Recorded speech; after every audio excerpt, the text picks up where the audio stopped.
ไอ้ยาวต่อเดินทางกลับได้ประสูตรบ่ได้ปลาคอ3 ตัวมานี่ลุงใหญ่สิไปยังบ่กลับได้พี่น้องเลยสิขึ้นไปเอาไปตีประสูตรบอลที่เขาเคยตีออกมาทุกมื้อเนี่ยเนาะ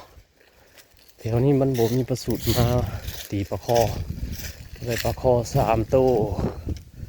ถือว่ามีกินแล้วมาเนี่ยคุ้มแล้วกุ้งคอกุ้งครัวอะไรมันนี่นะได้ปลาคอ3 ตัวนี่แหละมันทันได้คำก็สีขึ้นไปตีประสูตรอยู่ทางเมืองเพราะว่าประสูตรแถวลุงใหญ่ออกมามันบกไก่กับบ้านปานใดมันก็สีอยู่แถวเลาะบ้านอะไรวันนี้มาไกลแน่มันนี่ปั่นเข่ากับเจลแล้วก็กลับเมื่อตีประสูตรอยู่แถวใกล้บ้านนั่นออกจากหันกระเมนเมื่อเลยบาทเลยนะเพราะว่าเขามีสำรองมาแล้วเขามีกิจแล้วมันนี่นะ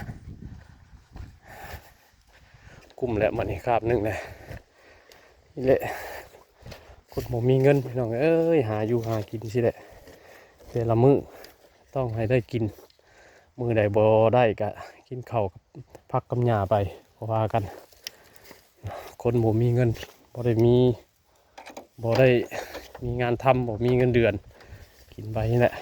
โอเคพี่น้องขึ้นไปพ่อกันอยู่หนองปลาสูตรใกล้ทางเมื่อบาทนี่ได้บ่ได้ก็ไปรุ่นก็ดีเจ๊เนาะ